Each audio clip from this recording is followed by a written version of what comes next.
Ask him how long I need to stay.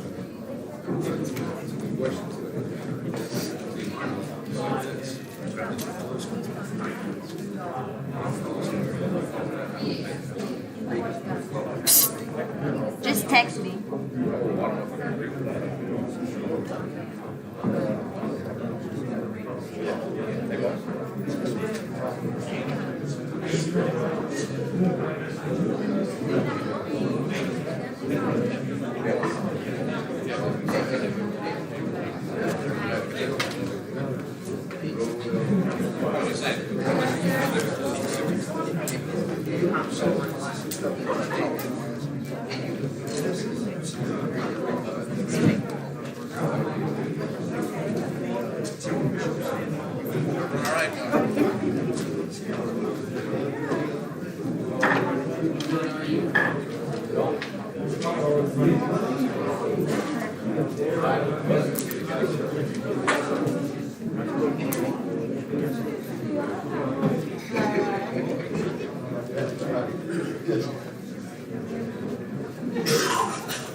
Yes, sir.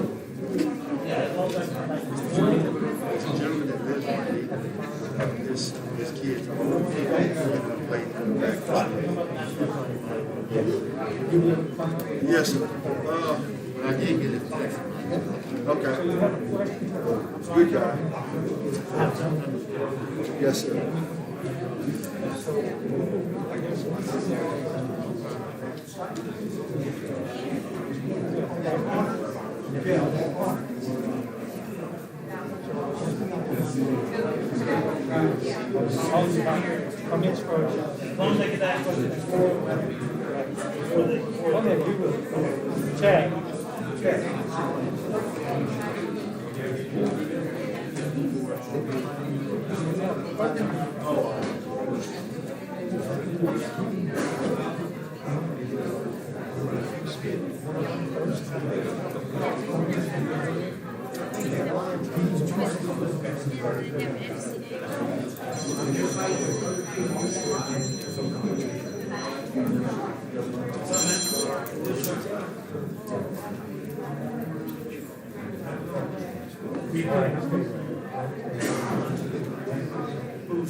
That's him right there. Ryan? You Ryan?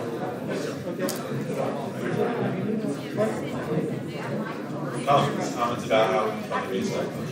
Keep that mic on, that way you never have to worry about this. Comment. Reason why. Someone keep it. Comment.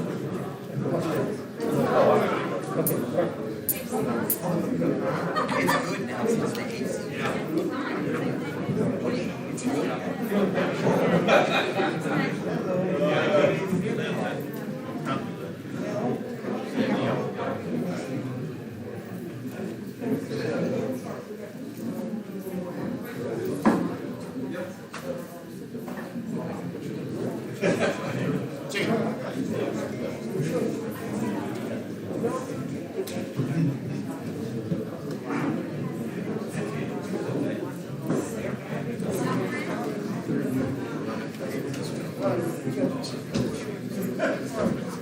Brad. We'll move over here, man.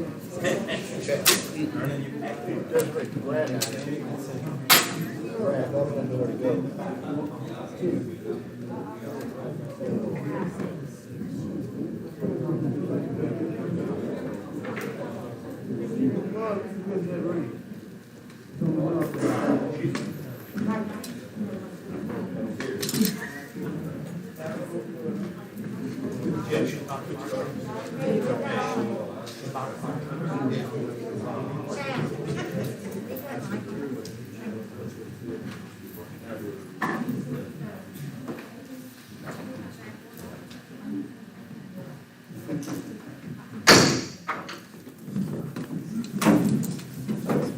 Pledge of allegiance, Mr. Copeland.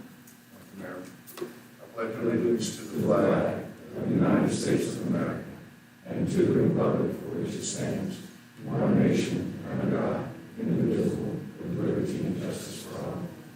Invocation, Ms. Ringbo. And Lord, please look over this council tonight and guide us to make the right decisions for our town and for the citizens of Crowley. In Jesus' name we pray.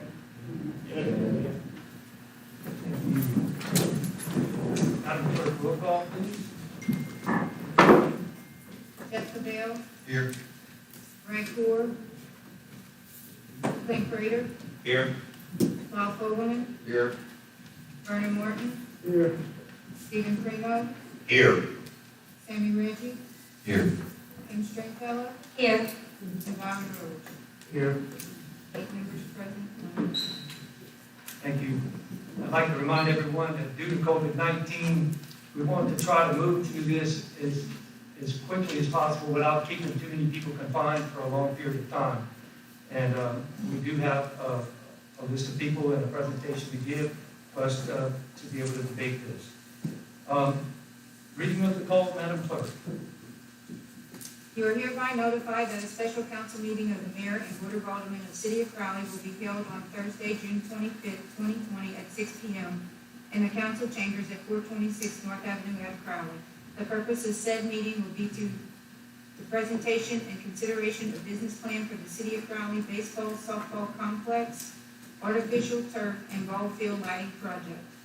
The notice of call was posted at City Hall on June 24th at 3:30 p.m. and the call was circulated on June 24th, 2020 at 3:30 p.m. and copies of the call were delivered.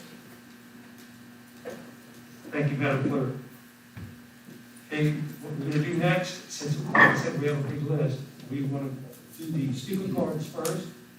I'm going to ask those who want to give comments to come up, and I'm going to call them out in the order that they were received. And the ones who have questions, I will call your name back up again at that point in time of that question that's so desired. The first is Mr. Rick Villagewine.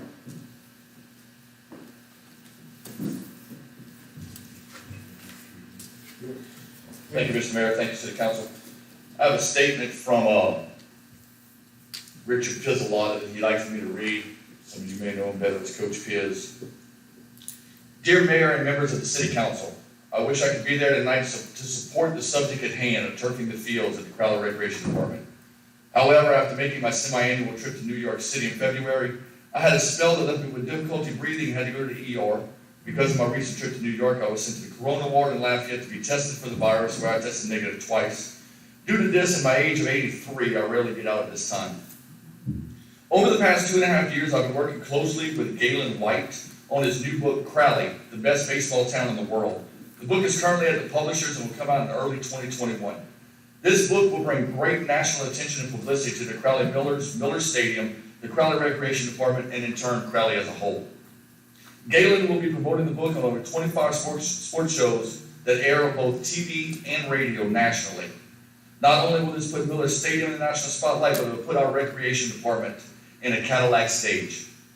Turfing the fields will help our image in that national spotlight. It will bring the opportunity to host major tournaments. Not only tournaments through the organizations like the ones represented here tonight, but also the potential sectionals, regionals, and even World Series tournaments through the Pony organization and American Legion, and a return to the state championships and state playoffs that we have hosted in the past through LHSAA. This project will bring people and business to Crowley, where they eat, shop, buy gas, not to mention bringing some out-of-town exposure and interest to our historic sites. This has the potential to bring sales tax revenue to the city. It's a win-win, not only for Crowley, but also the business owners. Above and beyond all of this, above and beyond all this, we give our youth a state-of-the-art facility, a facility our youth in Crowley deserve. Whenever I was recreation director many years ago, I had one saying that I would say to everyone who would walk through my door, and I'm going to leave this with you tonight. Remember, it's for the children. Thank you. Thank you. Next, Mr. Danny Newton.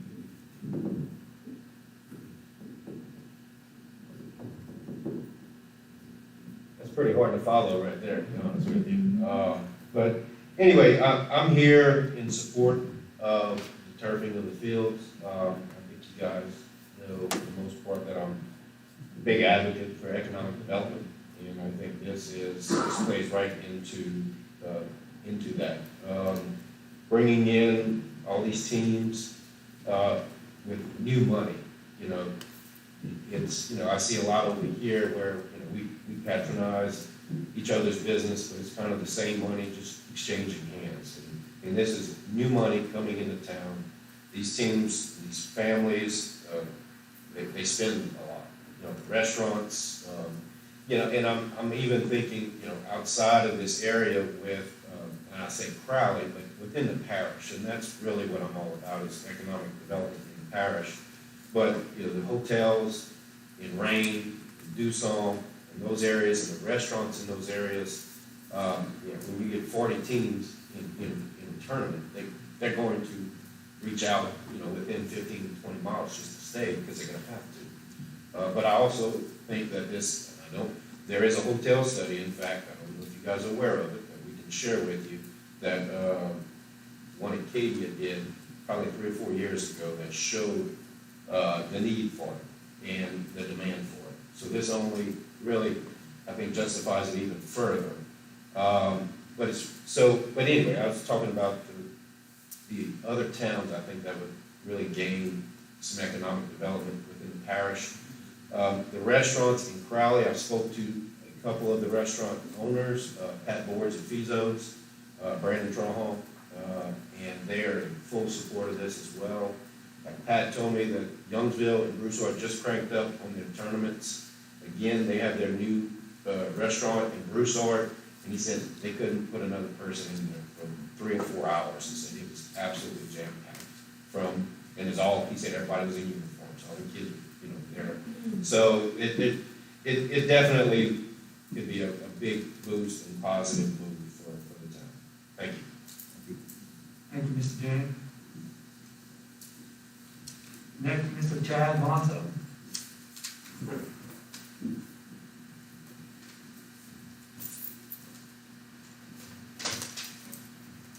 Good evening. As you all know, I'm Chad Monso, lifelong resident of this great city of Crowley. I reside on East 3rd Street, and I've been employed by the City of Crowley Fire Department for the past 20 years. I'm not here today as a city employee. I'm not here representing any club, organization, group, board, etc. I'm here as a lifelong citizen of our great city and a small business owner in the City of Crowley. Although I'm here in uniform, I want to again make it totally clear I am not here as a representative of the fire department. I attend many city council meetings, and I pay a lot of attention to many things happening in the city. I'm proud to call Crowley home. And my plans are to one day, hopefully in the not too near future, retire, grow old, and ultimately take my last breath here in Crowley. I pay attention because I truly care. I don't just say I care and never try to educate myself on why certain things are the way they are.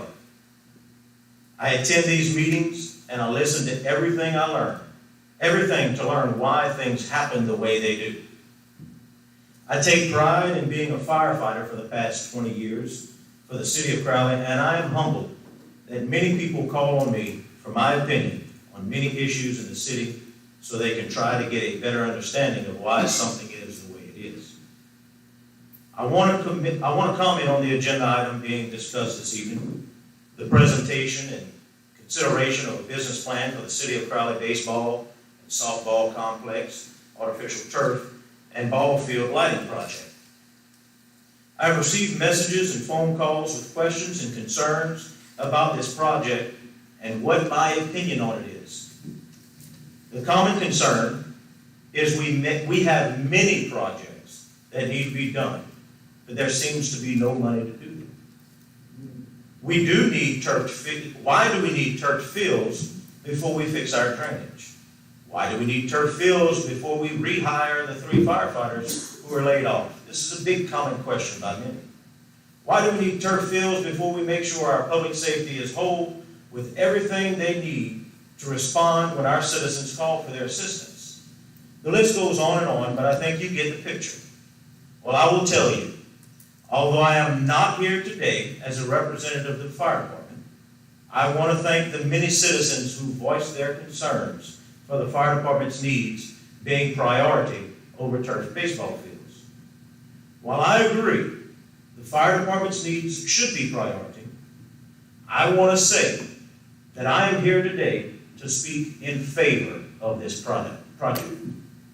I am in support of the City of Crowley moving forward with the turfing of the baseball, softball fields, and the lighting upgrades. I attended the first meeting when Peter came to the council and presented the plan with a handful of people who gave information which was very positive. While I agree there are no guarantees here, the only guarantee to doing nothing is nothing. The rehiring of the 3 firefighters is in motion. We will rehire all 3 positions soon. While I would like to see the Central Fire Station completely demolished and rebuilt to actually fit the needs of the Crowley Fire Department today and for many years to come as an immediate project, there is currently no revenue source to support that at this time. From my understanding of the turf project, this may become a source of funding needed to actually do what is right for the future of the Central Fire Station and not just a Band-Aid for the next administration to deal with. Our fire trucks are 15 to 30 years old and need to be replaced soon. This may also become a source of some funding to help with that. Our drainage is currently being worked on, and our roads are already planned to be next. But if this turf project goes as planned, it may also be able to help with additional funding for those projects as well in the future. Peter and Stephen did not know I was planning to speak today. And I'm sure for a while they thought I was here to speak against their proposal. I'll tell you, I know Peter and Stephen have been working their behinds off, doing their homework to get all the information they felt needed to make a decision on moving forward on this project. I know these two guys, and I trust they are making an educated decision, and one that will benefit not only the Recreation Department, but also the City of Crowley as a whole.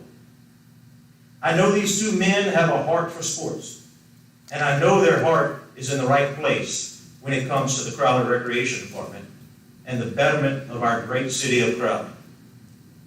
I want to stand with them today in support of this project. And if the day comes and someone can say they were wrong, then they will be able to say I was wrong with them. Stephen and Peter and the rest of the guys and ladies who worked with y'all, I want to personally thank you both for the time and effort you've put into this. Thank you from a citizen of Crowley for the love, support, and passion you both have put for you both have for our youth and our recreation department. I support you with this project, and my hopes are the mayor and city council will support you also. In closing, I would like to say this.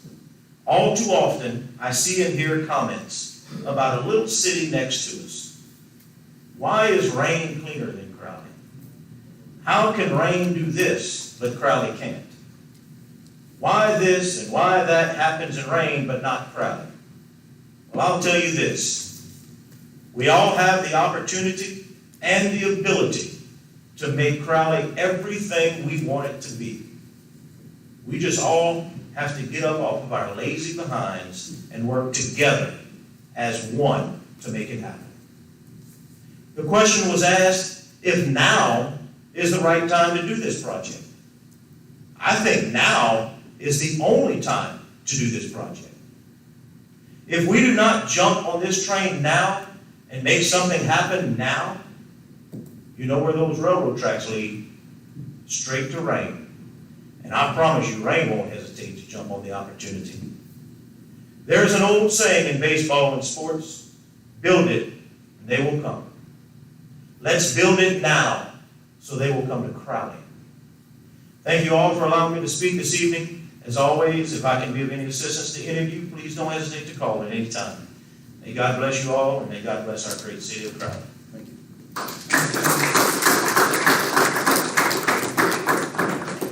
Thank you, sir. Mr. Ryan Cormier. Hey, how are y'all doing? My name is Ryan Cormier. I'm with the United States Postal Service. I'm glad I'm following the firefighter right here because he was asking things about, like, can the city afford it? And if we could afford it, would we do it? And I think we would. One thing that I didn't see slacks on, as far as making money, is leash law. We don't really pick up dogs or do anything when somebody pays that ticket. Doesn't that money go towards the city? So if we had that money, we could put that towards the baseball field. But anyways, one thing I noticed some of the guys didn't say is it provides jobs. I know it didn't seem like it provides a lot of jobs, but there are umpires in Youngsville that they work just Friday, Saturday, and Sunday, and they have a living wage just by umpiring baseball games. Also, with turf, it's less maintenance costs. There's nobody really have to pay to mow it. Flooding won't really affect it. And another thing is there's not really too much for kids to do out here. There's no skate park, there's no shopping mall, there's no bowling alley. There's really not too much physical activity for them to do. I mean, we do have parks that I personally think they're not really used unless it's for some kind of fundraiser or activity, such as we used to Lincoln Park. So it's really no wonder that kids are out here vandalizing things because there's nothing to do. So if we had a nicer baseball park, we can draw a lot of attention. So that's really all I had to say. A lot of the stuff I wanted to say was already been covered by the other gentlemen. So thank you guys. Thank you. Thank you.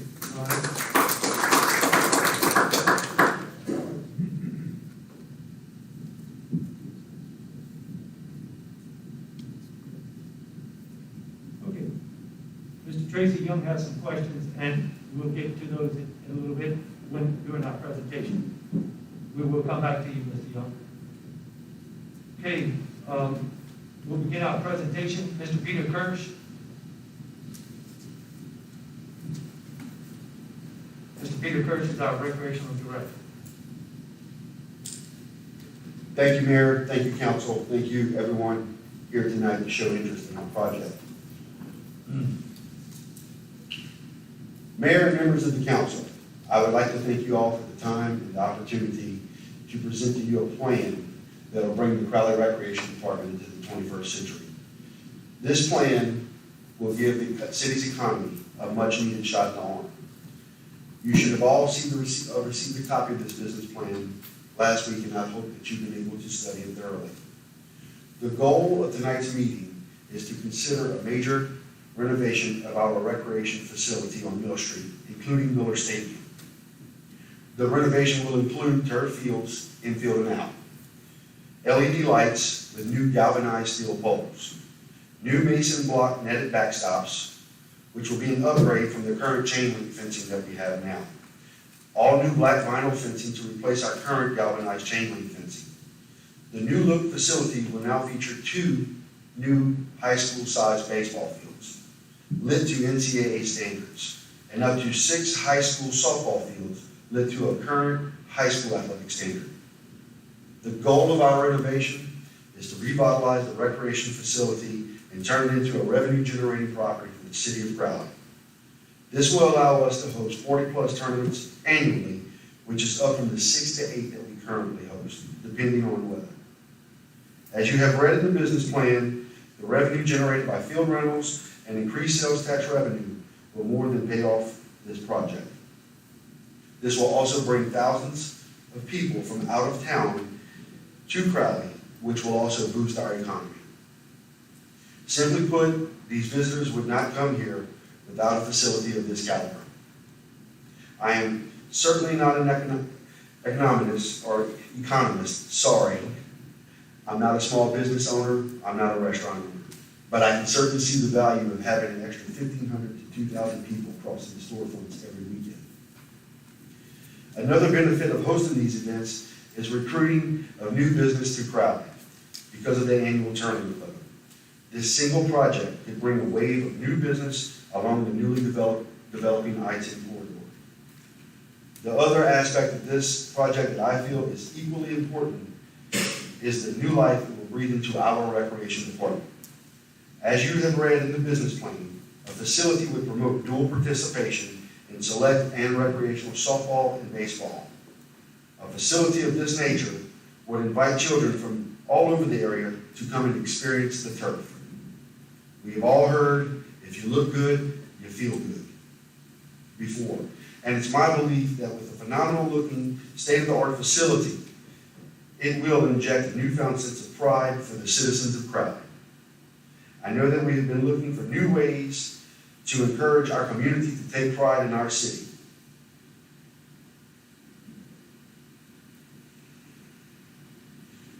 With litter abatement programs and property renovations, let's lead by example. Let's take pride in our city and let's let our example be contagious. How many times has your neighbor started cutting their grass and cleaning their yard, and you found yourself right in line with them? How many times have we passed downtown and seen an old building get in a facelift, and it inspired us to put a fresh coat of paint on our house? I believe the recent rejuvenation of Parkinson and downtown Crowley is a prime example of that. We have 2 restaurants on Parkinson that have rebuilt their buildings from the ground up, and look what it has done for the landscape of our city. It has been mentioned in this very room that we have to find a way to bring people into Crowley and find a way to stop people from leaving. We've all heard the stories growing up about Crowley. Crowley could have been home to what is now UL. Crowley could have been home to the Oil Center. Crowley could have been home to LSU. Let's change that statement tonight. Let's change that statement to read, remember when Crowley redid their parks and what it did for our city. I know what you're thinking. This all sounds great, but how are we going to pay for this? The procurement process that we're proposing is what's known by state statute as a piggyback process, which allows us to use a contract recently bid by another public entity. For our project, we use a project that was awarded to Calcasieu Parish School Board to turf Westlake High School. With their written consent, we were able to use a competitive bid and apply it to our project. Because of the improvement, unit prices were below the unit prices of their project. The benefit from this process comes in two forms. It saves us time in that we do not have to go through the process of design and bidding, and it saves the city a lot of money. For a project like this, we could expect to spend as much as 10% of the total contract on engineering or architectural fees. Since GeoSurfaces is a licensed architectural and engineering firm, that cost included in their construction contract will alone save us over $450,000. Consider the lighting project that's going along with this project. I requested another company to give me a budget cost to upgrade lighting on 2 of our fields. Apply that to our 9 fields, and a new lighting alone would just be at just over $2 million. Applying economies of scale, it's reasonable to assume that the proposed lighting in this project will save us $300,000. Just those 2 aspects of the project save us around $750,000. The terms of the proposed lease purchase agreement will fully finance the project for 12 years at a reasonable interest rate. There will be no origination fees or closing costs associated with the proposed lease purchase agreement. The lease purchase agreement will also defer the first payment until 2022. This timing will allow the city to host a full year of tournaments and produce annual revenues a year in advance of the due dates for the P&I payments. This has been reviewed and approved by the legal counsel. The revenue generated from this project in the future will fund it. This will not be a burden on the citizens of Crowley. This plan does not require recreational registration fees to go up. There's no new sales taxes. There are no increased property taxes. It does not depend on any in-kind donations, sponsorships, or advertisement increase. This does not mean that we will not be seeking these revenues in the future. I'm excited to announce that GeoSurfaces and Lighting has already committed to sponsoring 2 new fields for a total of $210,000 up front. Because of the regional impact of this project, we will obtain regional sponsorship and advertising monies. Another concern you may have about this due to times we're currently living in with COVID-19. What happens with another pandemic? How can anyone plan for something as complicated as a pandemic? What I can tell you is, based on recent news about activities at the Zachary, Youngsville, and Broussard facilities, is that those tournament models have come back stronger than ever. Zachary director shared with me that Memorial Day weekend, there were over 80 teams in their park, and they had to move to a 3-day event instead of a 2-day event. An article from Research and Markets shows that youth sports in America is a $19.2 billion a year industry. To put that into perspective, the NFL is valued at $15 billion a year. So it's bigger than the NFL. It's time for Crowley to tap into that market. This project will make that happen. In closing, I would like to thank Mayor Tim Monso for the confidence and the trust in me to take on such a project. Mayor, you have truly allowed me to chase a dream, and I thank you for that. Stephen Primo, Chairman of the Recreation Committee, for all of the late nights and early morning phone calls and guidance. And that's before 9 o'clock, if you know Stephen. So, Tim Mader, thank you for taking all of my chaotic thoughts and crazy phone calls and putting it into a clear, direct train of thought. He's not here tonight, but I want to thank him on record.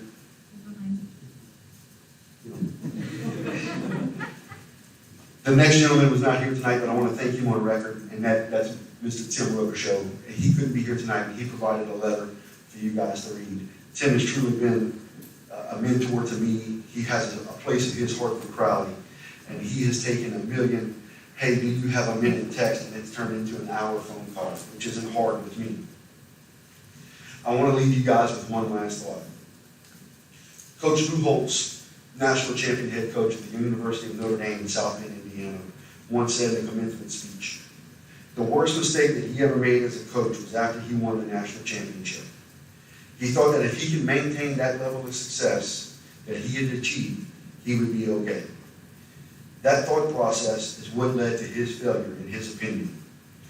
You cannot maintain anything. You're either growing or you're dying. Just like a plant, just like a business. It's either growing or dying. Thank you.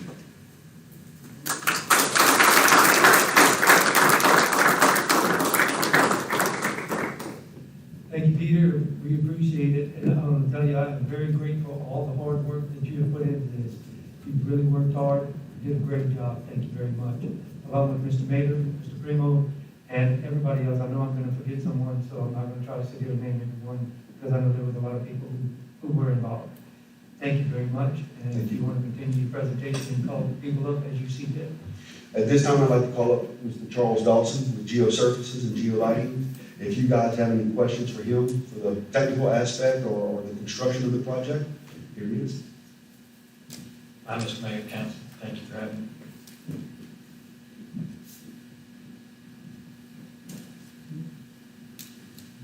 Mr. Cabell. Not a comment, not a question, just a comment. My sister, who is the athletic director at U White School in Thibodeau, just had their facility researched by Geoservices, and I asked when I saw the listing in the book that it was actually the company that did it. I asked her, I said, what were your thoughts? What kind of company would you have to deal with? And her exact words, and I quote, respect his knowledge and trustworthiness. That's all it meant to me. So, and she says, just wish they could do more. That's nice, thank you for sharing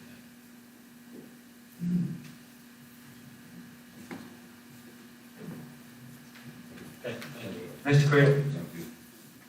What's, I guess everybody's kind of curious about this, I know the high school coaches are for sure. What's your time frame on having this completed? If we do, say we do go ahead and vote on this tonight and it passes, I know their baseball season starts around January, they start practicing, so what is the time frame on completion of this project, especially probably Miller Stadium would be the biggest one? Okay, assuming, we don't have an exact start date, but assuming, say, August 1, our completion date would be between Thanksgiving and Christmas.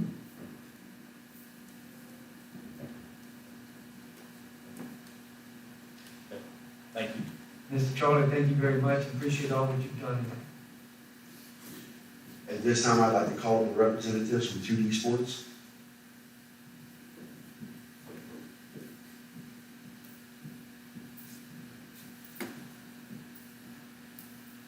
I'm Jesse Tassard, 2D Sports.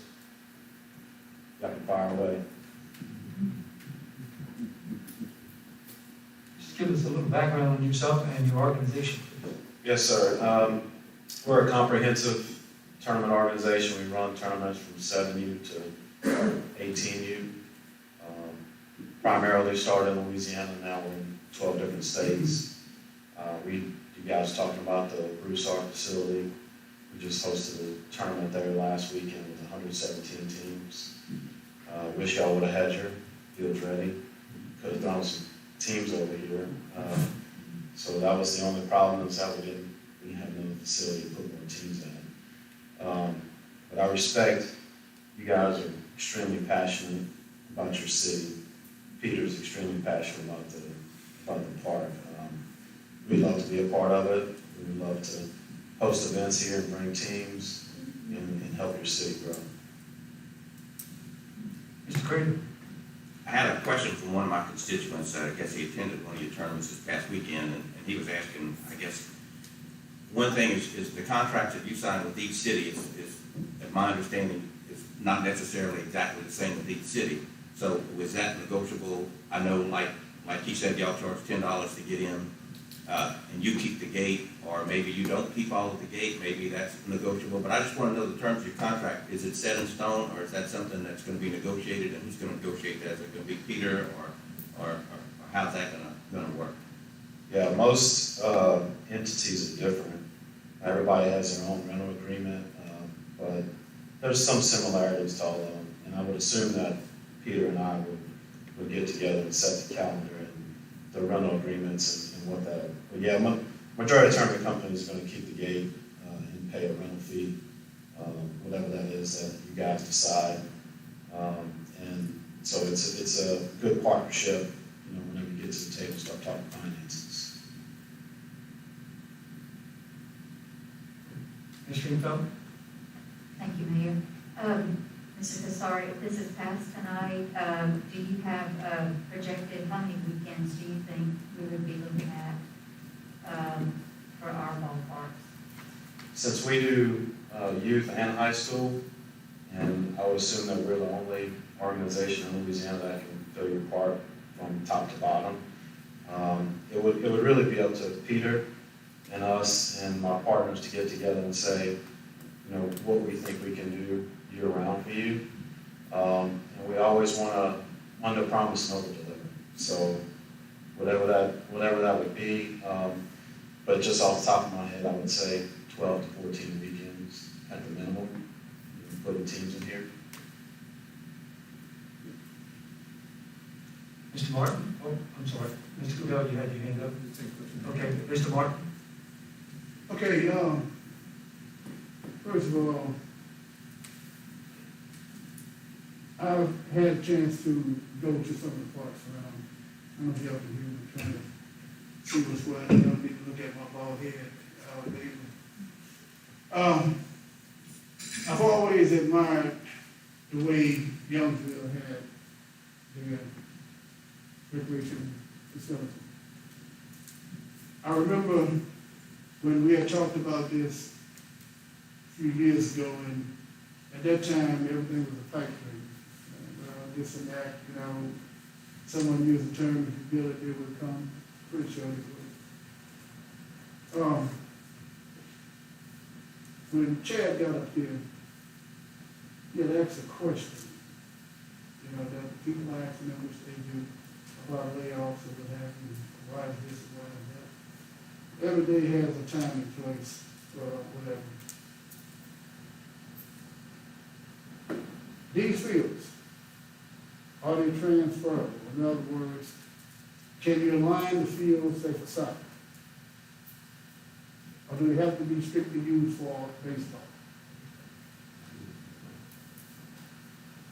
There is technology available now with paints that can be removed, that if we get into an adverse weather pattern, that if we need to lay out a soccer field or, temporary t-ball fields, we can do that with that technology. So basically, something like the Superdome or whatever team comes in, you can paint it up. Yes, So that in itself right there make it a year-round facility. yes, sir. Okay. I've had a few questions called into me, and I told them at the time, they was asking me, what tournaments? And I noticed that you have USSSA on here. Yes, sir. Not to be toot my horn, but at one time we were the champions. 3 years in a row. Back in the day, and let me tell you something, when we arrived in Tulsa, wherever it was, we got there was 300 teams. They played 24 hours around the clock. Yes, sir. I never in my life played a game at 3 o'clock in the morning, but that's before the game. Yes, sir. I can tell all the council members here, if y'all remember a while back, I told you I had the pleasure of going to a few of the economic development seminars with the governor's office. And I had the pleasure of talking to people from the Hilton, the different hotels, major hotels. And the first thing that they wanted to know was housing, jobs, and the recreation. And that all. We know housing and jobs, that's all whatever. Because basically you need a place to stay, you need a job, and you need somewhere for to get the kids out to here for a little time or whatever. So they got the money to pay for it. I want to tell you this right here. That I don't think people understood what was going on. And we didn't have anything for them until, and I think you for getting this to me. You notice not to disrespect anybody, I was writing this, things go whatever. I believe that if this comes to fruition, that not only will it bring just different classes of people into the city, But the idea that we have now an area where hotels can be built. Okay? We're in the process of talking about doing the civic center. One case into the other. But I can tell you this right here from talking to at least about 8 people about it. Everybody is in full agreement that this should happen. And I mean the people that I spoke to. Okay. But to ask the question, who's gonna pay for it? Okay, you just answered that question as far as I'm concerned. Yes. Because I told them straight up, I didn't know how it would be paid for when we were learning in the process of it tonight. So, with that being said, the owner, where's the guy that was up here? Mayor didn't give him a chance, the guy that Mr. owns Dawson. the company? Okay, well, I thought you were about to tell us about yourself, and then all of a sudden, you disappeared. Okay? This body right here is now, we want to learn things. This is something new to me, artificial turf or whatever. The question I have, how long have you been in business? This marks our 20th year. Oh, so you've been in business. Yes, sir. And from looking at the fields in Crowley, just from your expertise, if you were in the position of this council here, and we were in your shoes, or in the rec, whatever, and we would come to you and ask the question, would you build it? I mean, from top to bottom. Your honest opinion. You looked at our fields, correct? Yes, sir. You surveyed everything. Yes, sir. So with you being in business for 20+ years or whatever it may be, I'm pretty sure that you pretty much have a good expertise and eye for whether it's a waste of time or not. Yes, sir. So in your humble words, what do you think? Well, and it's not necessarily a matter of opinion, but with our experience, we built the very first city complex in Zachary, Louisiana. I've seen that. And it went from a city that had 0 hotels to, it's got 2 hotels directly across the street from the park now, and they host 100 teams a weekend. And Zachary was kind of the godfather of these sports revenue complexes. From there, we went, and Zachary did something about, similar to the budget that you guys are discussing. And of course, we just finished a $55 million complex in the city of Ruston. So it shows you the range of what cities are undertaking from an economic development standpoint. So we built a $55 million complex in Ruston down to, Youngsville was around $25 million. Broussard we built was around $40 million. And we built some other smaller ones in the cities similar to Crowley, like in Sterlington, Louisiana, and also in the East Washita Rec District. So Crowley is in a position, in my opinion, that is located better. The weather's better here than it is up north. It's warmer. You can play. You said Washita, you're talking about in Monroe? In Monroe, yes, sir. Yes, sir. It's warmer than it is even in North Louisiana. Turf gets you around the rain. In other words, the only time you're not really playing is if there's lightning in the area. Rain doesn't really impact the playability of the surface. So I've seen the economic consequences in areas like Zachary. I've watched Zachary grow with my own eyes. I've got a 13U player, and we're at one of these complexes just about every weekend. I've got a 10U softball girl. We're at these complexes every weekend. So I'm a builder, designer, but I am also a participant. So I see both sides of the aisle, and I know that the participation level that it's done for even my kids, it's been phenomenal without these complexes for the state that we've been having. So basically what you're saying, and I don't want to put words in your mouth, is that you would do whatever you can to make sure that this is a successful venture if it is passed. Yes, sir. Thank you. Yes, sir. Do we have any more questions for 2D Sports? This time I'd like to call the representative from United Baseball, James Gamble.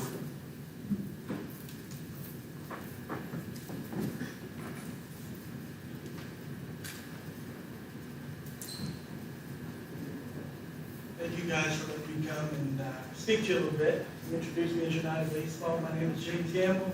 I'm on the Global Scouting Bureau. I've been doing that for 22 years. We operate in 23 countries. When Peter came to me, he was a no-doubter. My background is I started Pensacola, sold the Blue Wahoos, to quit student healthcare, got to shadow him for a year, you can look him up, he was my mentor to understand business a little bit. The one thing that I learned is that every dollar turns over 6 to 7 times when it's spent in the community. So the outside companies that bring it in, like 2D, like U-Trip, like any brand, when they bring new people here on the weekends, it generates new money that's going to turn over more and more, create more jobs. It's just factual. It's no longer a myth. The 19.2 billion, they're cutting it short. It's more. Okay. In addition, when you have it, where do people move when they're going to raise a family?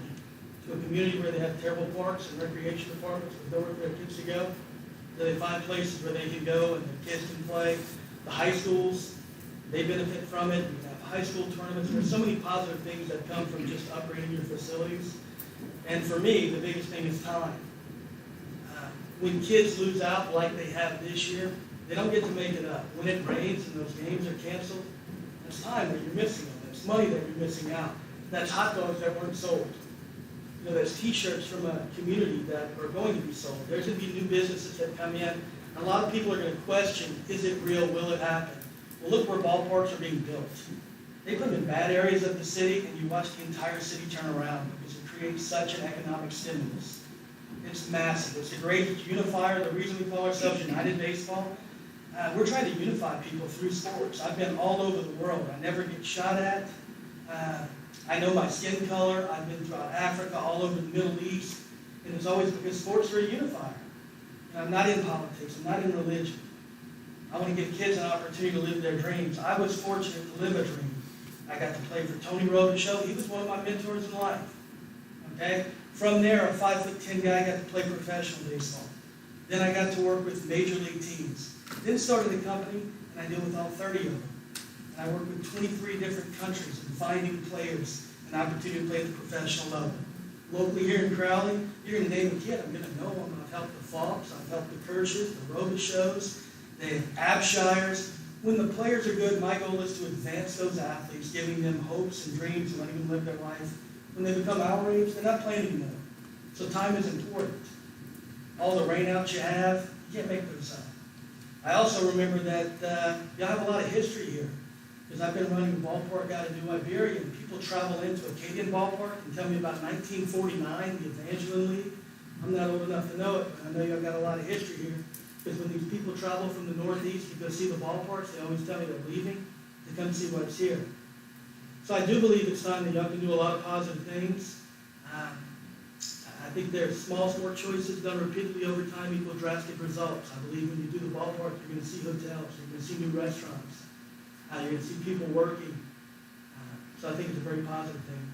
Any questions that I could have answered, I'd be happy to. Yes, sir, Mr. Martin. Please. I looked at your analysis sheet and as far as cost savings to, as far as what's going on right now with the labor and the day-to-day that you have to go through. Yes, sir. Give me a side-to-side analysis, and I mean, you don't have to be specific. But what would be,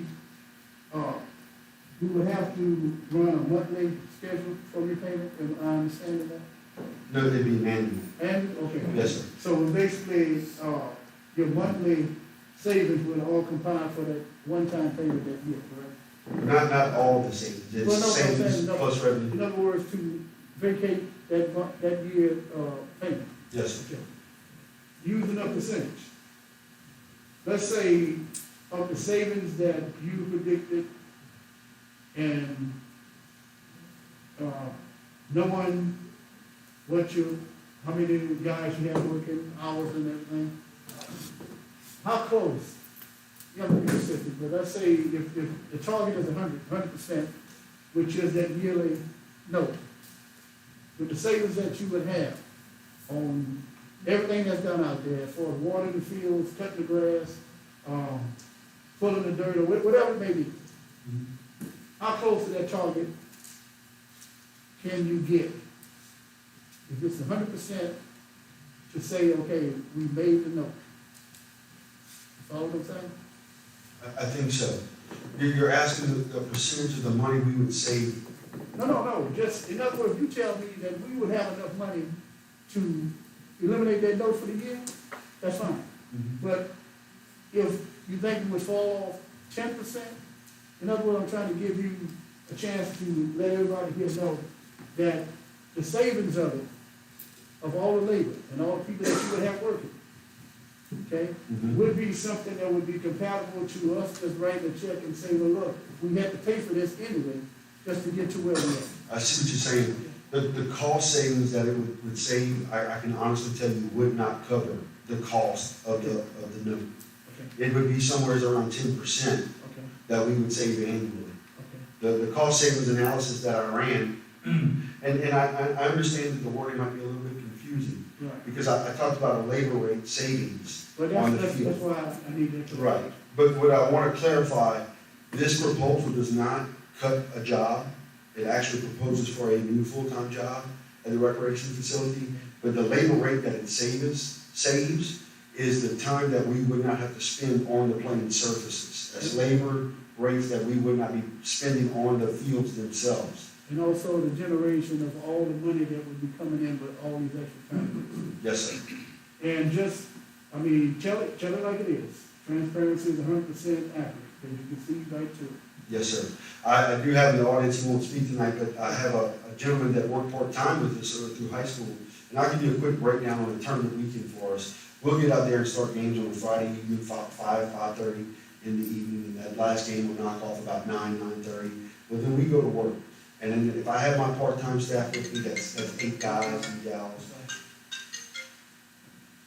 We'll go to work about 9:30, 10 o'clock, and we have to repair the fields, paint the fields, prep the fields for the next day, while the other half of the crew starts cleaning trash, getting new trash cans in, getting things blown off and everything. Well, we'll get out of there at about 1, 2 o'clock in the morning. And then we come back Saturday morning at 7 a.m., start over. With that being said, with that projection of 10% savings, okay. With the tournaments that will be coming in. Yes, sir. And like I said, I know you triple SA come here, but that's softball tournament. I don't know what the number will be at the end of the year, but that's money.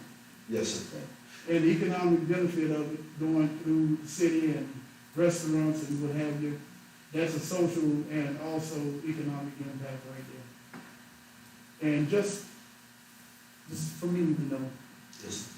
you feel that we could cover the note at the end of the year with the tournament? Yes, sir. Thank you. I'd like to call up the representative from USSSA baseball, softball, Mr. Joey Odom. Y'all still owe me a trophy. Thank you. Thank you, Peter.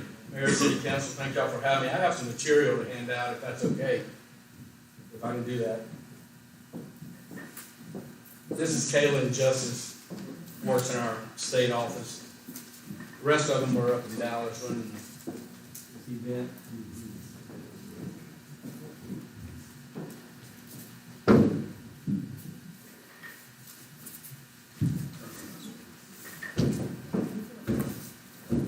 Again, I appreciate y'all having me. My name is Joey Odom, United States Specialty Sports Association. I've been with USSSA for 38 years. Started as a baby, so I love it. It's what we do. In that material, it shows some economic information, what USSSA does in the state of Louisiana.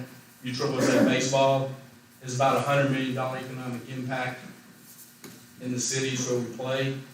We play across the state. I'm from Lake Charles. About over 20% of that economic impact is in Lake Charles. And one thing that they do there is they're very conscious of their schedule. It's not just a rental facility. They try to make sure that the events that are coming in will be economic impact, and they work hard at that, and they keep it very controlled. It's not just a, hey, pay your rent, local teams show up. Even though this is I am a park and rec professional also. I worked for BREC in Baton Rouge for 10 years, director of recreation in Lake Charles, and USSSA, which was my passion, putting on sports events, got so big, I got in the private sector. But I still am on the Louisiana Recreation Park Association board.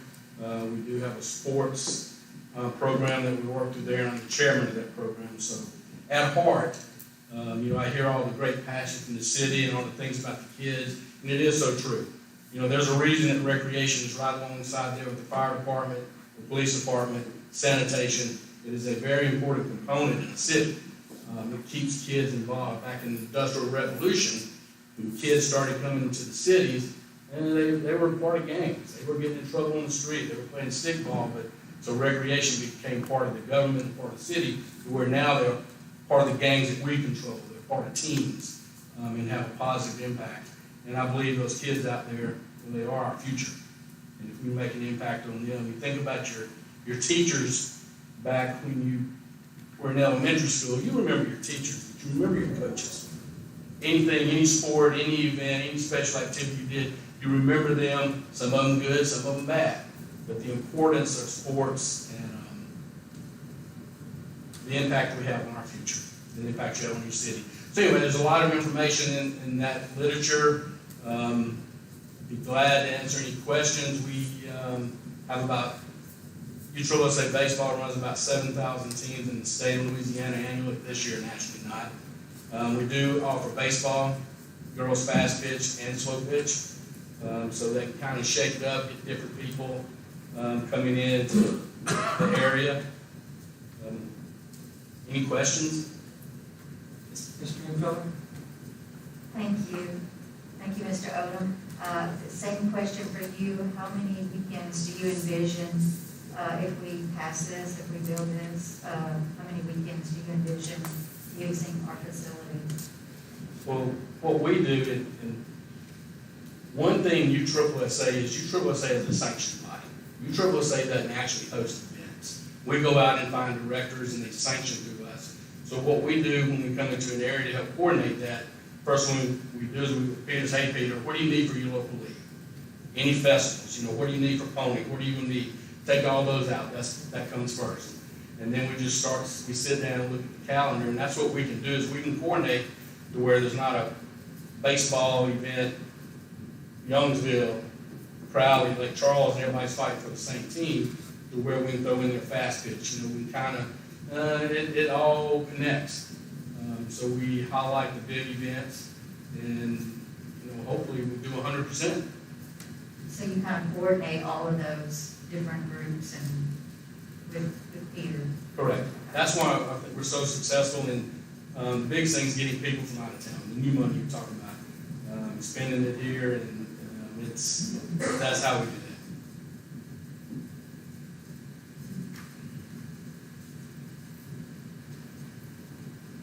Any more questions? Thank you, sir. Thank you. I'd like to call up Coach Jeff DeWall from Crowley High.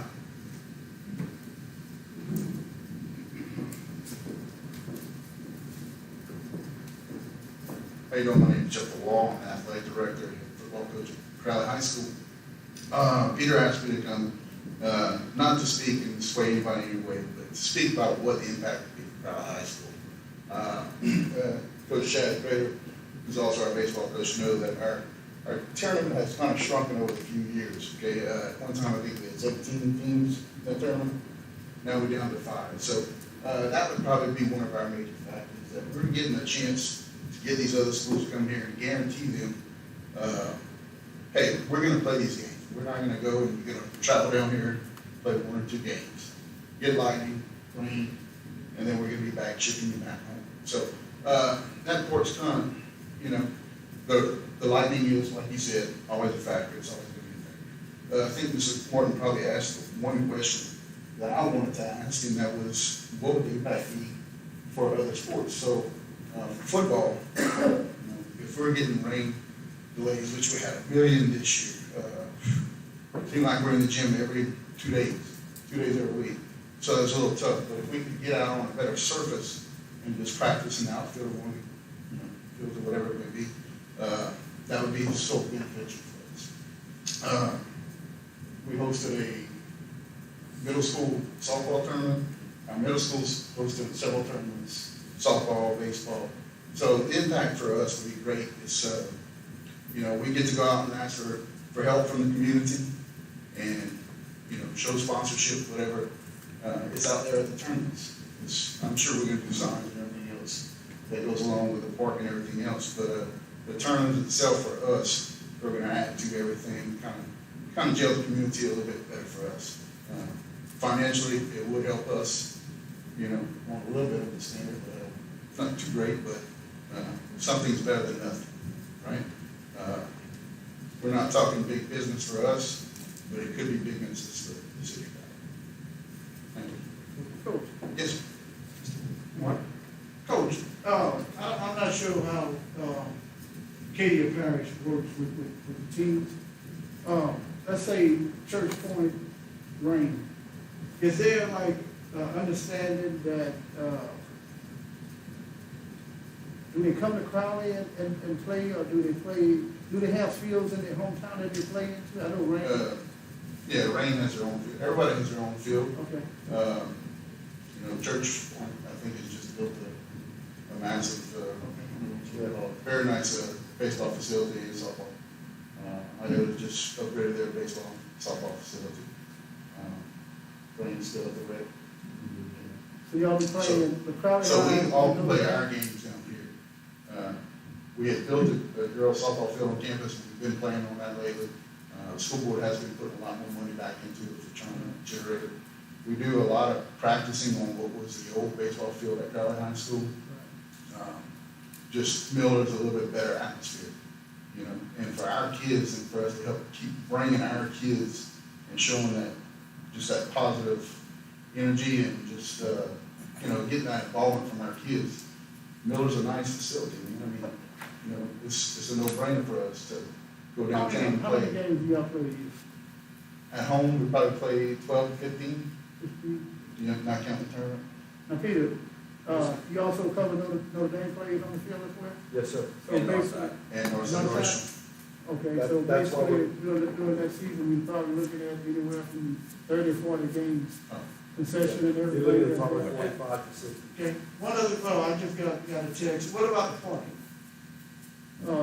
With all these people coming in or what have you, have there been, any thinking on parking? Because I'm pretty sure if you've got 1,000 people in Pelican Park, if you get 2,000 people, where you go from there? We have plans in the works right now to asphalt with the overlay project, the Hinskins parking lot, which you've been around the facility in the last 20 years, gets a little bit chaotic. So that's gonna be a nice, well-planned, laid-out parking area. We, will also be overlaying where the old barns were by Pony Field. That'll be nice laid out asphalt parking. The old Heritage Girls Park field, that will be resurfaced as well as Pony. We are also looking at redoing Mustang parking lot in that overlay project. We have explored, and we're currently exploring, adding additional parking over by the Gliding Trail Home Tennis Center on Mill Street. And I don't want to speak for the business owner, but we have a business owner in close proximity to Miller Stadium who said that he would be willing to help alleviate some of our parking issues during off-business hours, during tournaments and things like that. One other thing, now, they will be changing out the lights too, am I understanding right? Yes, sir. Okay, well, you know my next question. We have a park over in the west side of town. And one of the things that you and I talked about, we've been talking about, and I appreciate everything you're doing. Yes, For sir. those who don't know, we in the process of putting a state-of-the-art bathroom facility out there, something that has been really needed. Have you put any, well, I guess this is the first time you're hearing this from me, any idea in your head about maybe revitalizing that park as far as, not with the turf, but we're talking about lights and whatever? Because basically what we're gonna be trying to do is to utilize that area as much as possible. Yes, sir. And it always comes down to finances. Right. And what we're hoping is that this revenue stream that this project will take in will allow us to take on and revitalize some of the parks and repurpose those areas. Well, I appreciate it, and I just want to thank the council for allowing the bathroom to become a reality. Thank you, that's all I have. Yes, sir. I'd like to call up Coach Louis Cook, Notre Dame.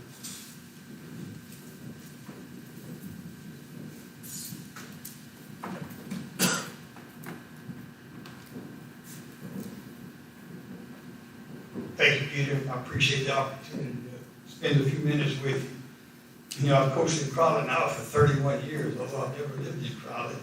But I've been here for a very long time, 8 years at Crowley High School, and 23 at Notre Dame.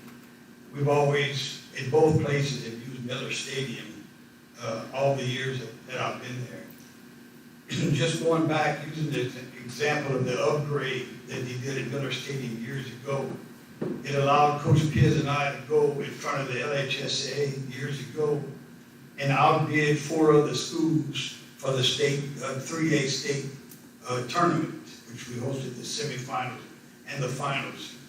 And it was such an impressive event. We were able to, it was a 2-year bid. We got it for 6 years. Every other time it came up, we were able to get the bid again.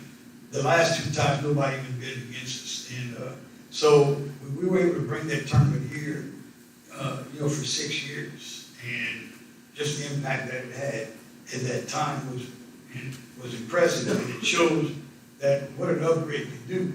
If Miller Stadium hadn't been renovated, we wouldn't have had a chance to host that tournament. Or, you know, I think back of the swamp area that was there years ago, that's now Hinskins Park, and just how that was transformed into that area of baseball fields.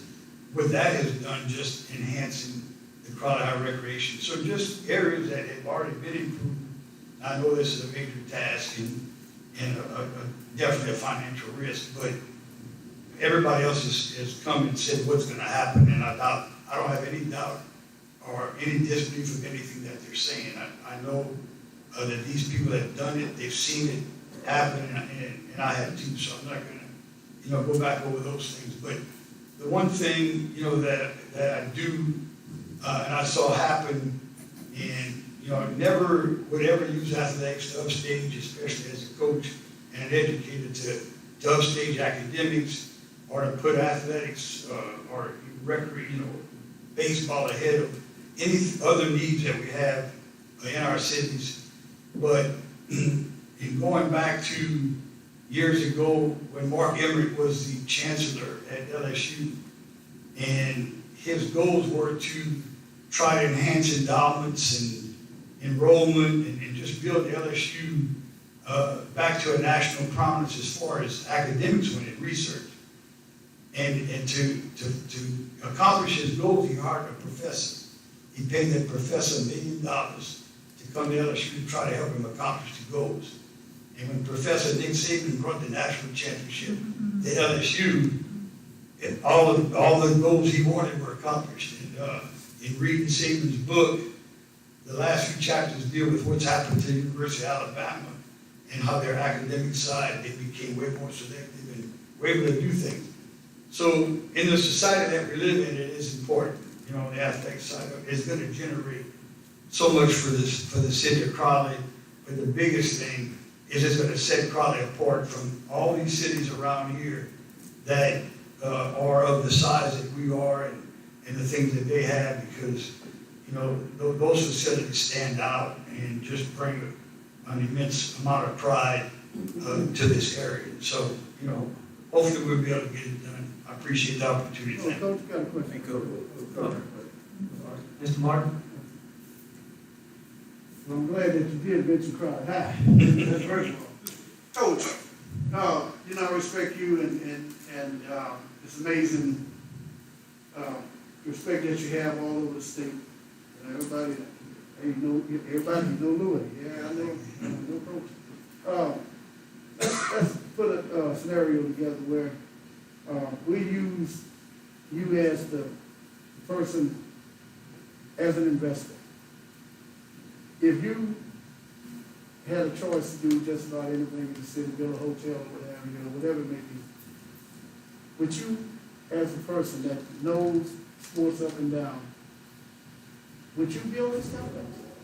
Oh, I definitely would. I don't know what else. If it holds true, and I have no doubt that it will, because I see just the several tournaments that even in rain, you know, USSSA and those types of tournaments have come there, but they've been here more so than in rain. you know, in a small town, you know, I go to Dairy Queen when there's one of these tournaments going on, I can't get in there, you know? I don't know what else that you could build that would bring that amount of people and on a given weekend. You know, you can only have so many concerts, you can only have so many conventions, but every weekend you could have a tournament or 2 out of 2 weekends a month. You know, from January on, you could have tournaments. So especially when you have the fields that you're not worried about rainouts. You asked about practices, and you know, just like for us this year, we hosted junior high tournament as a fundraiser. We played it in Broussard this year. We've always played it in Crowley Rec, but it was a wet weekend. We didn't want to lose that revenue that tournament generates. So we paid rent. They charged us, but we paid rent to go to Broussard. They charge you? They charged, yeah, they charged us rent to go to Broussard. The other thing, you know, is, I don't know how many, we had our baseball team and our softball team hosted several practices at Broussard this year, because we couldn't practice here. We get on the bus, go all the way to Broussard for our practice. So, yeah, I'm selfish as well. What it's gonna do for the school is, you have to say, the junior highs, the middle schools all have baseball and softball teams now. And but that's just, the high schools are a little part of it. And they're not, we'll bring it in for a couple of weekends, but these other tournaments, and then just for the kids in Crowley, just to have, I remember when I was a kid and I came to play in a Bronco tournament in Crowley, having, you know, been in rain, playing on the rain wreck, and old Oscar Johnson was the wreck, and I still remember how impressive that field was. I never played on a field that nice, you know, right here in Crowley. So you can imagine what those kids feel when they come onto these facilities now, like with Youngsville and Broussard and Madden, to have one right here, you know, it'd be amazing. So I just see a great opportunity to enhance this community and bring a lot of, and like one of the guys said, new money, you know, new money, not hitting up on the same folks. They're gonna be coming from everywhere. There'll be out-of-state teams in here, like in Texas and Mississippi and everywhere else. Peter, one question for you. Thank you, Coach. Thank you, without a doubt. Yes, sir. Will the citizens of Crowley, let's say fundraiser would have you, will they be able to rent the field? Mm-hmm. Okay, that's one of the main questions that was. I want to make very clear that there's no part of this project that is snuffing out our community, our recreation department, or our kids. I have not proposed a registration fee increase. The tournaments that we're looking to get, that from what you heard, will have to work around our rec department. So this is an upgrade for our children in our community. The tournaments that we invite to come in to play, we'll fund it for them. What I just want to say is, this is for the kids. Yes, sir. Everyone in here, we done had our time playing ball, playing whatever. You know, brought back memories, but you took less, they still owe me a trophy, and I'll get one deal. The idea when we were coming up, that's where we learned to play. Yes, sir. And right now, believe it or not, the reason why I asked about the soccer field, they have a lot of parents right now that will not, for whatever reason, let their kids play football anymore, but they want to transcend to soccer. Yes, sir. And if the field can be transitional like that, I think that'll benefit everyone. Because now you won't have a stigma of saying, well, the only thing they're thinking about is baseball. Yes, sir. And you and I will get together with Byron and we'll talk about MLK later on. Yes. I do appreciate it. I do want to bring, I'm sorry, Mr. Clem, I just wanted to bring up one thing, that the proposed timeline of this project would cut right into our soccer season that we would normally do for the fall. But that's not going to be canceled or postponed. What we're looking at doing is moving the soccer program over to Bicentennial Park and One Hour Fellows Road, which will rejuvenate that park and repurpose that park and revitalize. And who knows where this thing will lead. Mr. Dawson can tell you about Ruston. They did a job that represented $54 million, and as soon as it was done, they called it back to add, 7 or 8 new soccer fields. So we didn't be able to build a soccer complex out there one day. So, I mean, it reaches that far out. I don't know who's next, either Mr. Stringfellow or Mr. Craig. Ladies before gentlemen. Thank you. Peter, the turf is, you can't wear metal cleats on it. Correct. Right? So does that preclude some sports being on that turf or no? No, ma'am. So, okay, so the football teams could practice out there if they needed to, or? Football teams are not permitted to wear metal spikes. Baseball, softball is typically the only sport you see in that. I think if you would poll the baseball coaches in the audience, if they had a chance to play wearing metal spikes versus a rain out, they would wear the molded rubber cleats to play on the turf. So it's not traditional, but it's where it's going. Broussard, Youngsville, Zachary, as you've read in the business plan, St. Thomas More, they've all talked about the key to the longevity of their turf being prohibiting the metal spikes. Mr. Craig? Yes, sir. And we've all heard a lot about all of these travel ball tournaments and everything, but we just want to make sure, and I know what your answer is going to be, but for everybody's sake, is that our local recreation, high school, American Legion, all of these people, it should benefit them, and it's not going to jeopardize any of their schedules, games, or whatever. Hopefully, it'll enhance the youth recreation side of it, because not everybody plays travel ball, not everybody's good enough to play travel ball. So just want to make sure that we have your commitment to that. My commitment is to my department and these children of Crowley and our programs. They are a priority. Thank you. Yes. Mr. Fremont?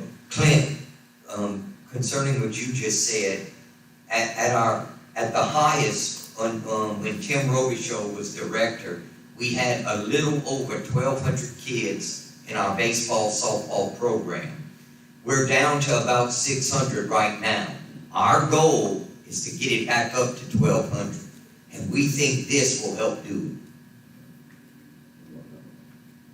Yes, sir. And that goes in line with the paper that we all received from Judge Trumhoff's chambers the other day, stating that, you know, and it's an amazing statistic to me, but the juvenile court system here in Crowley has more cases than Denham Springs, Eunice, I can go on, like Jennings, Kaplan, Lake Charles, Monroe, New Iberia, West Monroe. We need to get these kids off the streets, and I think this is a great opportunity to do that. So hopefully that will enhance, you know, our youth, get them out there and get them participating in sports, because we all know sports is a big, big, important part of growing up. I'm going to add something to that. I believe that, because I'm going to tell you, the biggest volunteer basis that I have out there is community service. Not parents, not people off the willing to come and help the kids. They're there because they're ordered by court. It's a sentence. That is the biggest volunteer base I have. Yes, sir. I did leave out a couple of people. Mr. Tom Reagan was detrimental and key to putting all this together for me. Also, Mr. Jay Delafield, who's fixing to come up next and speak to you guys. But last but not least, there's no way that I'd be here today. There's no way that I could do what I do, and there's just no way it's possible for me to be where I am without my wife and her support. She could tell you other than this year, the last 6 Father's Days, my family's been at the ballpark. And then but I love what I do. It's a labor of love, but it wouldn't be possible without my family's support, and I want to thank them first.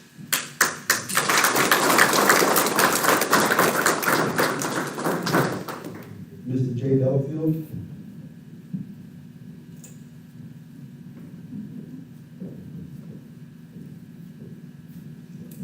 Good evening. My name is Jay Delafield. I'm from Lake Charles. I'm a bond lawyer.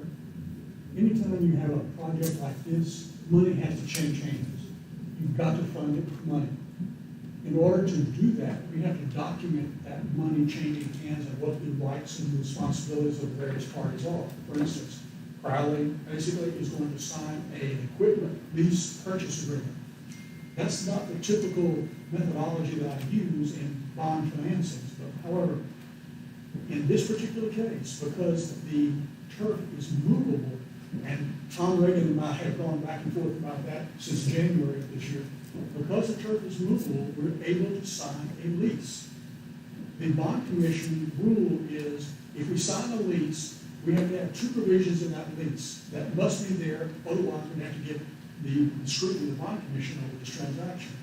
One is, we have to have a non-appropriations clause in the lease, which means on a given year, 5 years from now, 6 years from now, if the city does not appropriate the money to pay the lease, you don't have to pay it.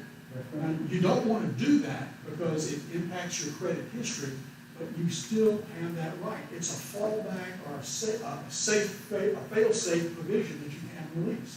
The second thing that has to have in the lease is it must not be an anti-substitution provision. That is, let's say, for instance, 7 years from now, you're non-appropriate, and you say, there's a better mousetrap out there because this other turf will make us run faster and jump higher, and et cetera, et cetera. You can then go buy something else. It doesn't, you cannot be prohibited from non-appropriation, and you can't be prohibited from buying something else. So that being the case, you have a fail-safe built into that document. Tom and I have worked on this assiduously since January of this year. We have negotiated with First Security Finance, Inc. out of Little Rock, Arkansas, who is the entity that will provide the funds to do this transaction. They have made the changes we wanted into the lease agreement. We're satisfied with it. The only consideration we have at this point is just your approval and getting this transaction closed. If you have any questions, I'd be happy to address them.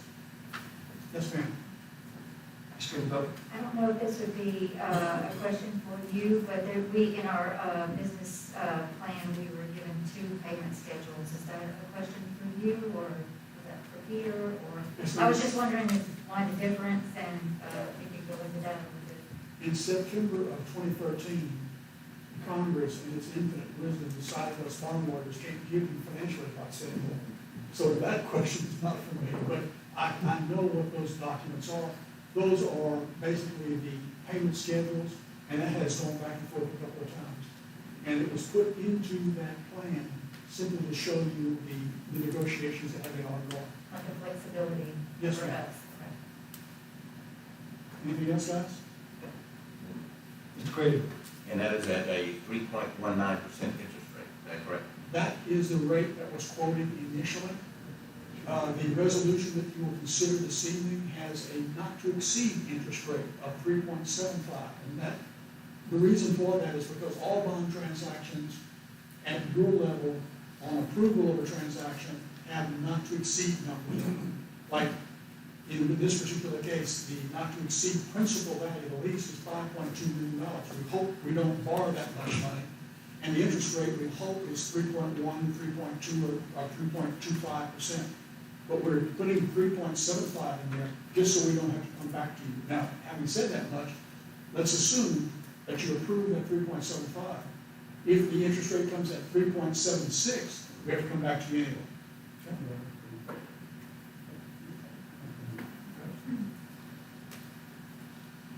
Thank you, Mr. J. Oh, I'm sorry, Mr. Warner. Oh, question. And this is just an hypothetical right here. Just for transparency, anytime we talk about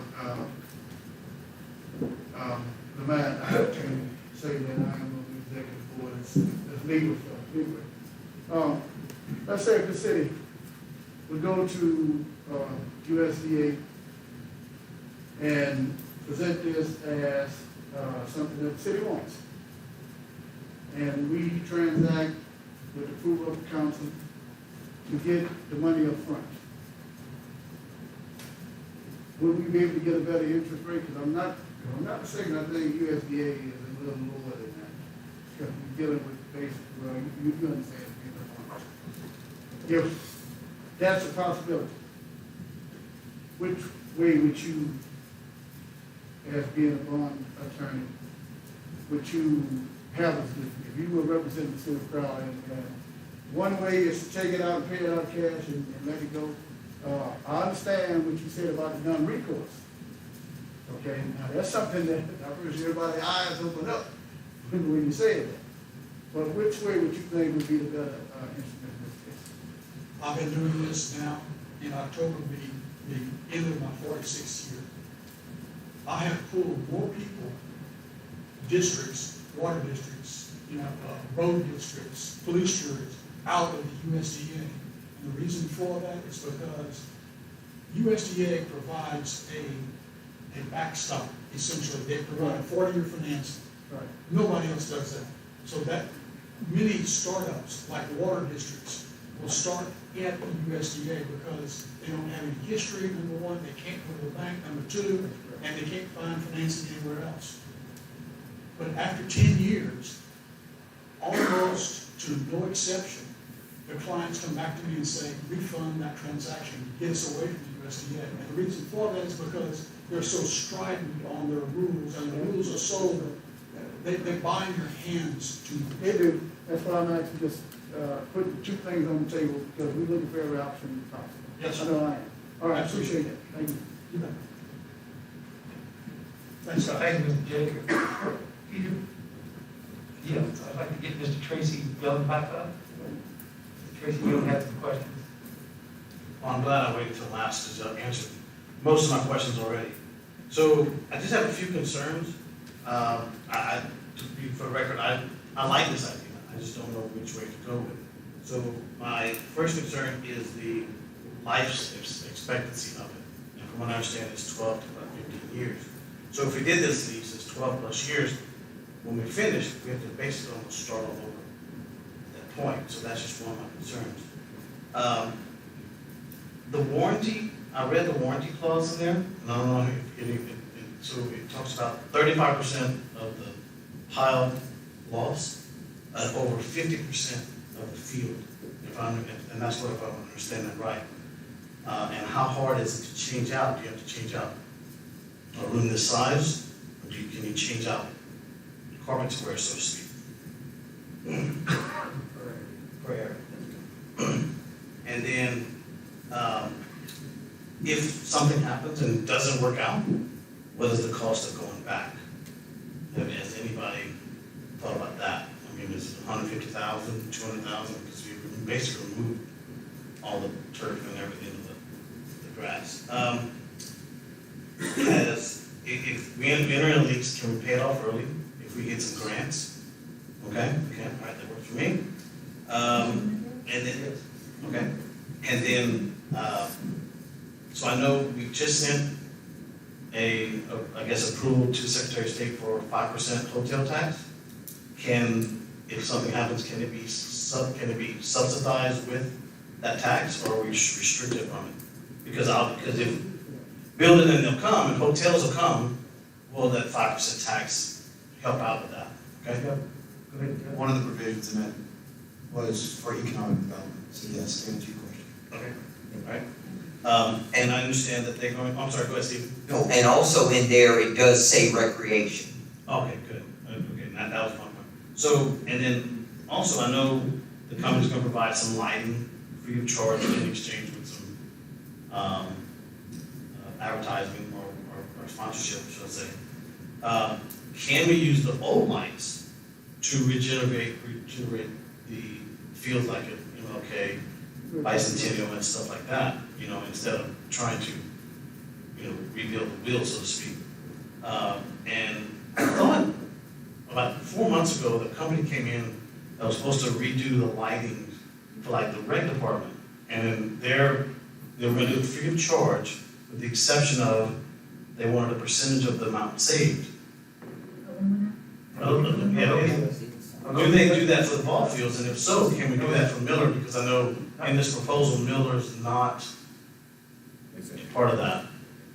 It's none of the lighting on the outside was part of that, because whenever they did their analysis, everything is for inside of the Rice Festival building and other locations. There is one other area was at the tennis court, correct, Peter? And the reason why, if I'm not mistaken, correct me if I'm wrong, the reason why they did not do the lighting on the outside is because at that point in time, when they did the analysis, they didn't feel like the the baseball field lighting was used enough to substantiate a savings. That was their analysis. Right, and I understand that's their business model, so that's why I was just curious with that. Okay, other than that, I have no other questions. Thank you. Thank you, Mr. Tracy. Peter? Any questions for me? Okay, I don't know who it's from. I just got one from somebody just texted me, and they said they're concerned that when they go to Broussard or they go to Youngsville, everything's locked up. Here in Crowley, he can go on Sunday afternoons with his kids and play on the field. They can go play tennis or whatever they want. What's going to be the stipulations going forward after we get all this turf and everything? Will everybody still be able to go play on the field? Will they be able to go play on tennis? You know, all these other concerns. It's public property.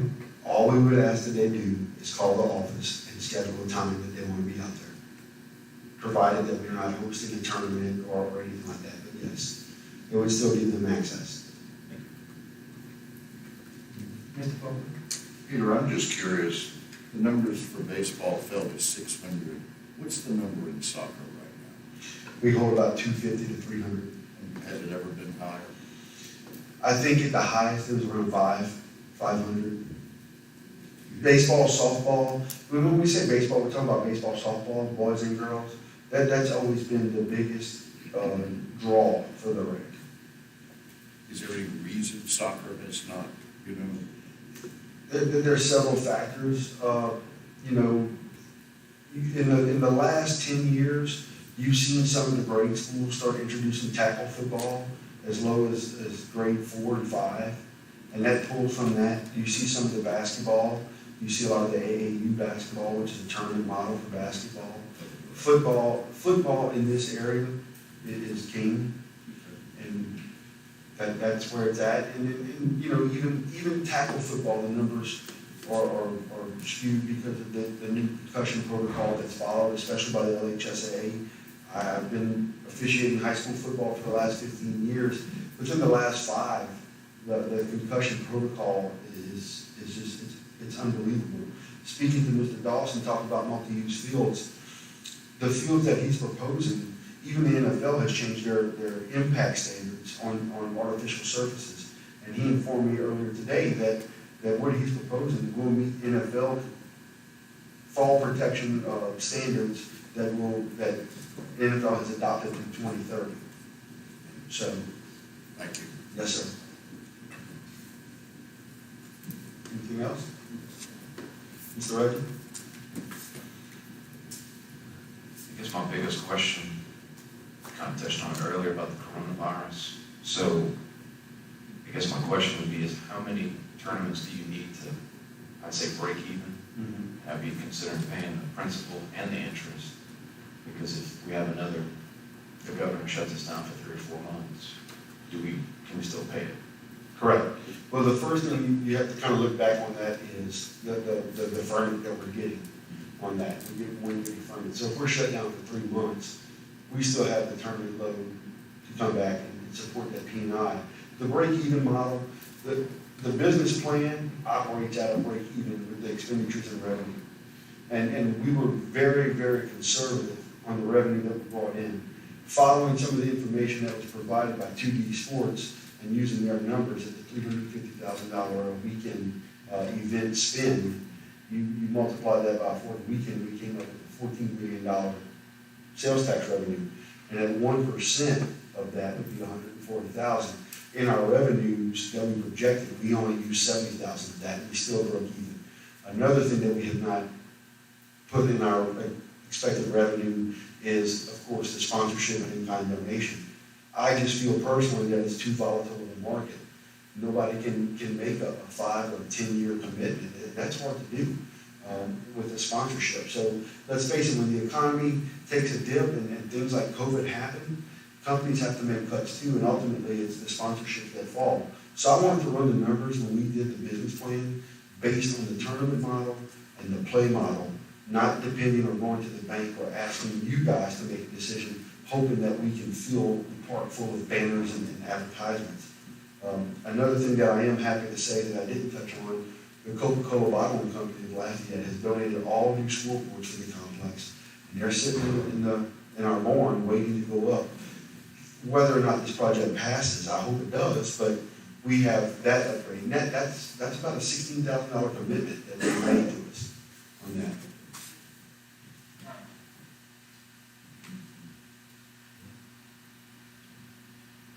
Mr. Graydon? Okay, Peter, since we're talking numbers, it's more for the rest of the council than it is for you, I guess, but, and the general public, but right now, your expenses are about $1 million at the rec right now.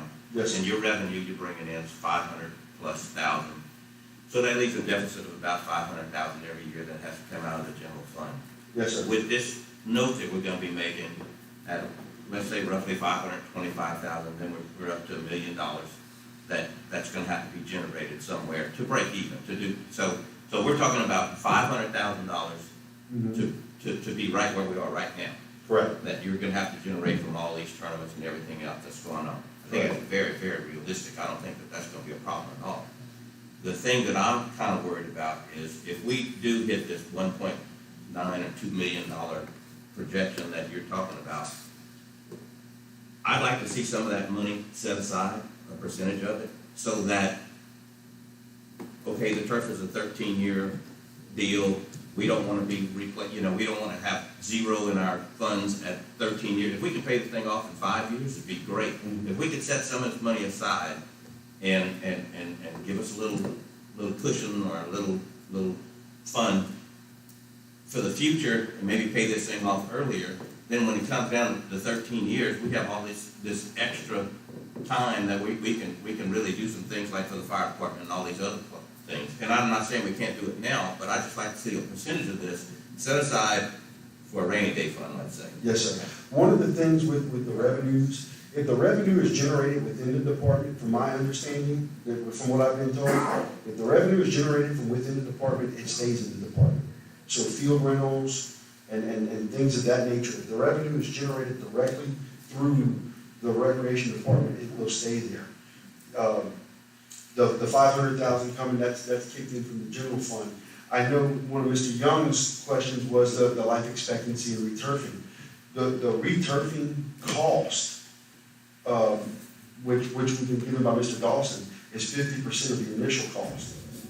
So, because you don't have to come in with the subsurface and all of that, you're just changing the top layer out.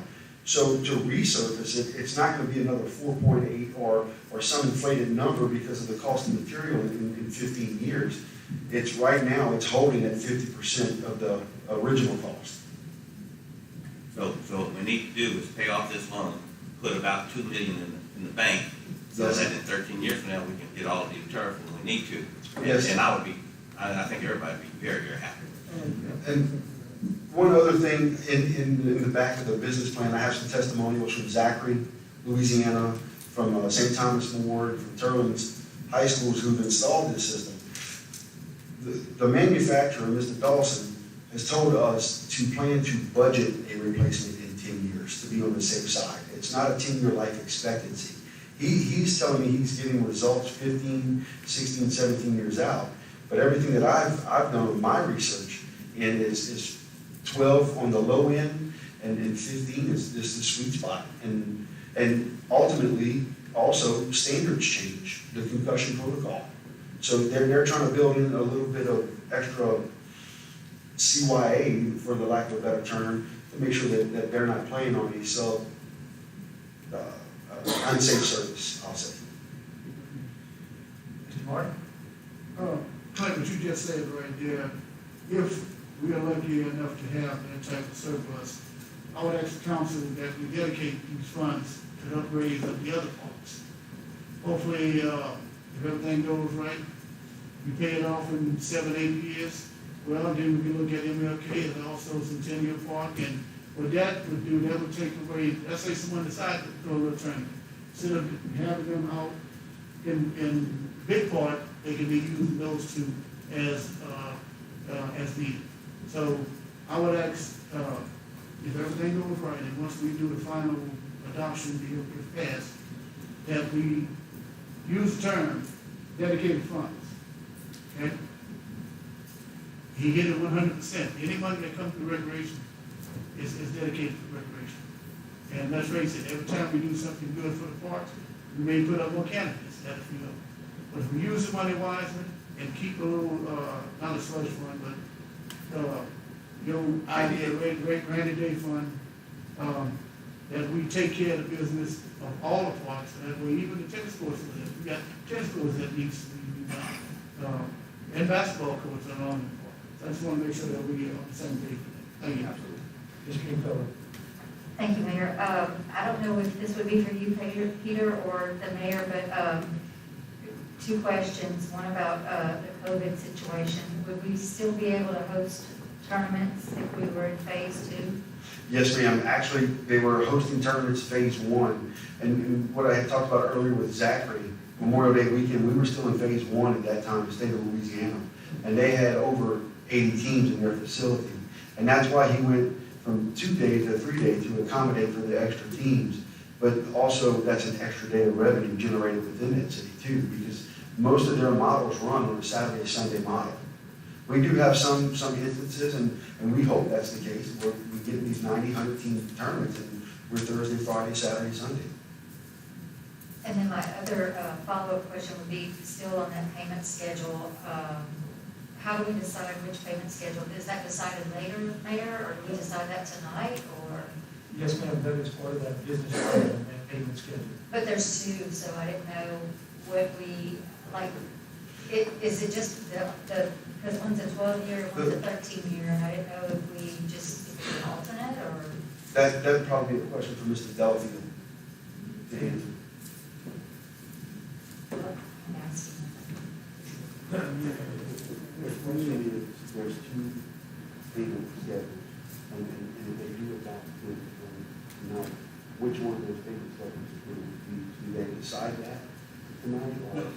No, what you're deciding tonight is basically to approve the transaction, to approve the mayor's signing of the lease agreement, and you're approving and not to exceed interest rate and not to exceed value. Those payment plans will be negotiated with First Security in coming days.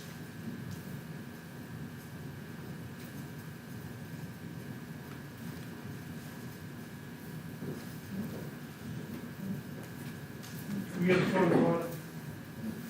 So just to be on the same page, what we're doing tonight is we're accepting the proposal as read, as written, and giving the mayor the okay to go ahead and start the procedure. Am I correct in this? Yes. I think, and it's just me, I think this is one of the best things that we can do for the kids. Let's not look at the fact of the cost, because I feel if everybody that's taking part, they've done their due diligence, we've had numerous people come up here, and I feel comfortable, and like it is, the money has no recourse. Not to say that we wish any ill will on anybody, but if that's the case, I'd like to make the motion that we go ahead and Wait, it's not ready for that? I'm sorry, not yet. Not yet? We're still in the presentation mode. We'll get there in just 1 second, as soon as Mr. Peters finishes. There are no more questions for me. And quit while you're ahead. I might change my mind. All right. Mr. Peters, are you done? I'm done. Okay, Thank you for your time. Thank you, Mr. Kirk. We do appreciate it very much. The reading of the call has already been done. Our next item is the purpose of said meeting will be to presentation and consideration of business plan for the City of Crowley baseball and softball complex, artificial turf, and ball field lighting project. Do I hear a motion? Mr. Primo? Thank you, Mayor. I would like to read the resolution and make this motion. A resolution authorizing the City of Crowley, Louisiana, to proceed with financing, acquisition, and installation of movable artificial turf and various other movable athletic facility improvements. Approving the city's business plan, approving the form, and authorizing execution of a lease purchase agreement with First Security Finance Incorporated, authorizing the mayor to execute a construction contract with Geosurfaces Incorporated and providing for other matters in connection with the foregoing. Also, this is based upon the facts recited within the business plan dated June 16, 2020, and at an interest rate not exceeding 3.75%. And I would like to move on that. Offered by Mr. Primo. Second. I'll second. Mr. Martin, seconded by Mr. Martin. Discussion. Let's pray to God that this thing works out because it's for the future. Okay, go ahead. I still would like to know which payment plan we're gonna Yes, use. I I just would be glad wanna to do know. Well, it has to be brought before this council, right? I'm sorry. On the final adoption, it has to be brought back before us. Once we finish the payment plan, That's we'll what I'm go back to us, yes. Right. So, Mr. Reddy. Just say something real quick. About a year ago, Mr. Martin and myself were talking about how to get a hotel in town. And I told him, You got it. we gotta have something to bring people Yes, into sir. town to get the hotel. You got it, exactly, Mr. Reddy. All right, Madam, any other questions? That's all right. Madam Clerk, roll call, please. Jeff Cavell, Yes. Clint Creer, Yes. Lyle Fogelman, Yes. Vernon Martin, yes. Stephen Primo, Yes. Sammy Reggie, Yes. Kim Stringfellow, Yes, and Byron Woodridge. Yes. 8 yeas, 1 absent. Thank you, Madam Clerk. At this time,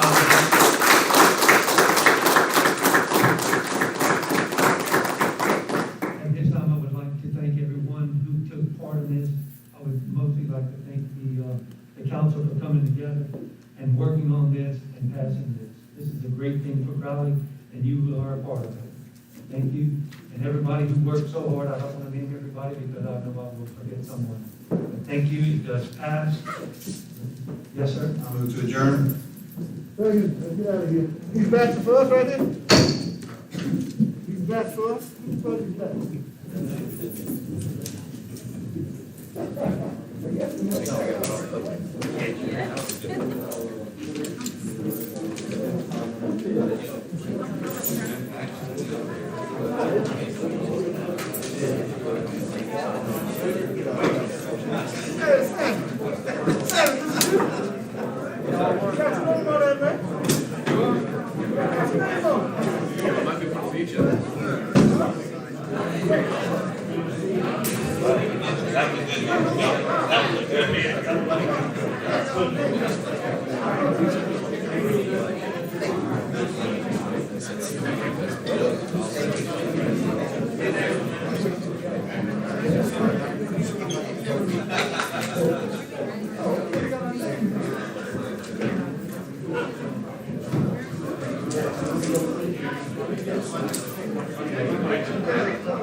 Everybody got to go.